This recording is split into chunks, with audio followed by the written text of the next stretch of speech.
At this very moment in the Kremlin, something is happening that Putin fears more than any statements from the West. Not concern, not another press conference, and not even a new peace document with a nice sounding name. The Kremlin is being hit where it hurts most, at the illusion of security. Because suddenly it turns out there is no more deep rear. There is no safe haven, no territory where you can calmly pump oil, count profits, and pretend that the war is someone else's problem. And for Putin, this is a real nightmare because the regime is not built on truth. It is built on this sense of control. And when that control starts to crack, the whole structure starts to crack too. This is Nia Novak with you. And today's story isn't about a single strike or just one round of talks.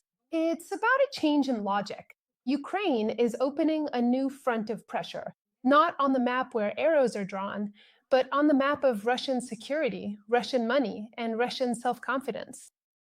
At the same time, Zelensky is forced to turn Trump's plan from someone else's script into a bargaining chip. And all of this creates a problem for the Kremlin, one it already doesn't like. Because Putin likes simple schemes, and here the scheme is breaking down.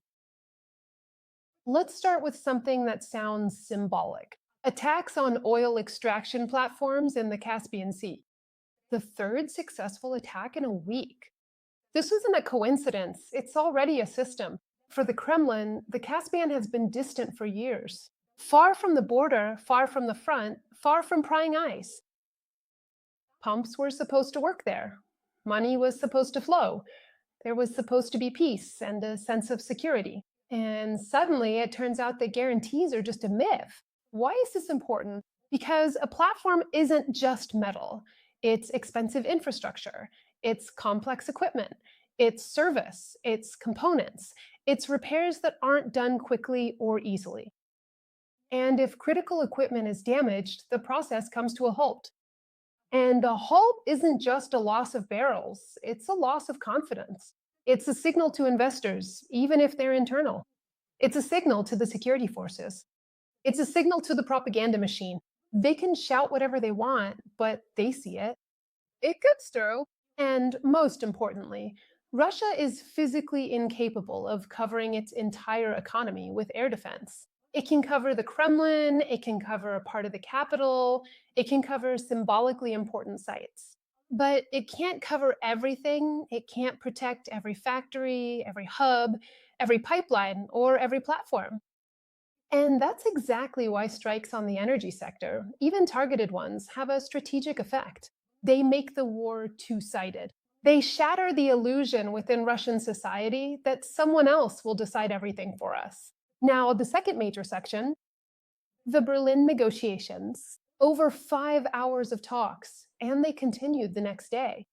This is important not because it looks good, but because short negotiations are often an ultimatum. Long negotiations are often a matter of bargaining. A long meeting means the parties are arguing over details, over wording, over mechanisms, over who takes on what responsibilities. And, just as importantly, over who will be to blame if Moscow says no later. The US Special Envoy once again utters the magic words: significant progress. What a great phrase! It doesn't mention territories, doesn't mention guarantees, doesn't mention control, doesn't mention sanctions. We've already talked about this with you, but it's perfect for a headline, and it's perfect for American domestic politics. Because over there, they love to show movement, love to show process, love to show that the president is negotiating. And then you can start figuring out what exactly was agreed upon. And here I'll repeat something that many people don't like. In this format, Ukraine's key task is not to let itself be blamed. It sounds cynical, but that's how political mechanics work. If tomorrow the Kremlin refuses, someone in Washington needs to be able to say, "We did everything we could. It's not our fault." And if Washington gets tempted to shift the responsibility onto Kyiv, that would be a disaster. Because in the US, responsibility often goes hand in hand with the budget, with aid, with intelligence, with arms sales. That's why significant progress as a result could mean one simple thing: it will be harder to accuse Ukraine of being unconstructive. It's not a victory, but it is protection against the worst case scenario. Because the worst case scenario isn't just a bad peace. The worst case scenario is a situation where the aggressor refuses to compromise, but the victim is punished for not surrendering. Now, about what is being called a plan. There is mention of 20 points. This means the document is structured. This means it has been rewritten. This means there are already compromises in it. And here is where the main intrigue begins. Zelensky changes the logic of Trump's plan because any plan that looks like appeasing the Kremlin won't stand up to reality. It might make it into the headlines, might make it onto TV, but it won't make it through the war. When people talk about compromise, you always have to ask compromise on what exactly? Because compromise can mean different things. There is a compromise that gives a pause for defense. There is a compromise that creates deterrence mechanisms. There is a compromise that raises the cost of renewed aggression. And there is a compromise that simply postpones the blow. And in that case, it's not a compromise, it's a delayed catastrophe. Now, Europe, there is a war going on here too. A war of nerves, a war of vetoes, a war of special positions. Orban once again acts as the person holding the Kremlin line in the European Union. He may talk about peace, but his actions always come down to one thing: making sure Russia doesn't lose money, that Russian assets don't become a tool for aid, and that Russian pressure doesn't become truly painful. And at the same time, he likes to scare Europe with words like, this will be war. Of course, the war is already happening, but for him, war is when the Kremlin isn't making a profit. These schemes of Orban have another side as well. He is building a propaganda infrastructure, a factory of loyal media, a factory of bloggers, a factory of trolls. In other words, he's not investing in arguments. He invests in noise because noise allows complex issues to be destroyed. Noise makes it possible to turn the aggressor into a partner. Noise allows the victim to be portrayed as the problem. And that's exactly why Europe needs to understand right now the fight is not just about decisions. The war is being fought over the narrative. There's one episode here that's very telling. Estonia actually offered to help Hungary if the issue was about penalties for withdrawing from energy contracts with Russia. It was a very precise move because Orban often hides his dependence behind arithmetic, expensive, unprofitable penalties. And they respond to him, fine, let's remove that argument. And then what? Then all that's left is pure politics, just a choice, and it becomes obvious. At the same time, the European Union is strengthening its sanctions mechanisms. And it's important that more and more attention is being paid not only to hardware, not only to tankers, not only to bypass schemes, but also to the limits of influence on organizations that, under the guise of culture or civic movements, promote Russian interests. This is also a front, an informational one, and it often decides no less than the front on the ground. Because when a society is worn down by lies, it starts to accept bad decisions as something inevitable. And against this backdrop, a third important line emerges: the line of Kremlin fears.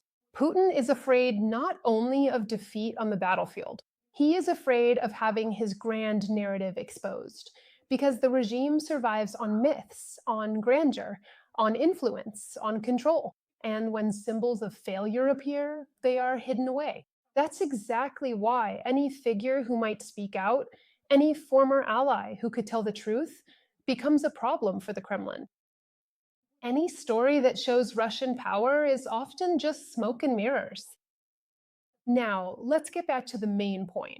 Why is all of this important right now? Because negotiations and strikes on infrastructure are tied together in one knot. Ukraine is showing that it has tools for exerting pressure. And then any peace plan stops being a one sided demand. It becomes a matter of bargaining. And bargaining is something the Kremlin doesn't like. The Kremlin likes to dictate terms. The Kremlin likes ultimatums. The Kremlin likes situations where others fear escalation more than it does. But when the deep rear becomes vulnerable, escalation starts to scare Moscow too. And here we come to the most important question: will Russia agree to any plan that isn't capitulation? The Kremlin often pretends now that it hasn't seen the final texts. It's a convenient position. It buys time. It gives room to maneuver. It allows them to maintain maximalist demands without getting tied down by details. But the point is simple: Moscow wants the pressure taken off. It wants a pause, it wants time, it wants resources, and then it will try again. That's why mechanisms matter more than words. Significant progress means nothing without mechanisms. Paper is worthless without oversight. Guarantees are meaningless without the real involvement of those who can force the aggressor to comply. Sanctions in case of an incident are worthless if, when it happens, politicians start haggling again over whether they're too harsh. And that's exactly why any pause must not be a gift to the Kremlin. It must be a tool to deter the Kremlin. If, during a pause, Russia rebuilds its army, stockpiles ammunition, ramps up production, and the world grows weary in the meantime, that's not peace. It's just a break before a new phase. And that's a scenario that must not be allowed. This whole story isn't just pure diplomacy, it's a war of resources. Russia wages war with oil, wages war with gas. Russia fights with schemes. Russia fights with fear. And if something hits the oil infrastructure where it wasn't supposed to, the resources for war start to come under pressure. Not instantly, not in a single day, but systematically. And that's why the Kremlin is nervous right now. They might pretend it's nothing, but if it's nothing, then why do they keep ramping up security every time?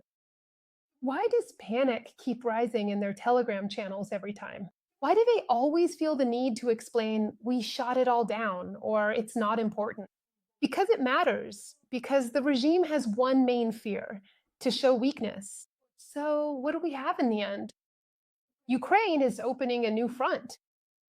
This is a front of strikes on key nodes of the Russian economy, in places where Moscow felt untouchable. The Berlin negotiation process did not turn into a quick sign and walk away procedure. It turned into a bargaining process, and bargaining means the terms are being rewritten. Europe's internal struggle continues, but there's less and less room left for blackmail, vetoes, and the myth of we can't. And most importantly, this whole setup shows Putin will not get an easy way out. He wanted something simple. He wanted someone else to put pressure on Kyiv. He wanted the war to end without any cost to Moscow. But when the price starts to rise, even at symbolic points, the mechanics change. So, yes, for the Kremlin, this is a nightmare. Because a regime built on impunity fears one thing most of all: that impunity will come to an end. Please like and subscribe to the channel, and I will see you all next time.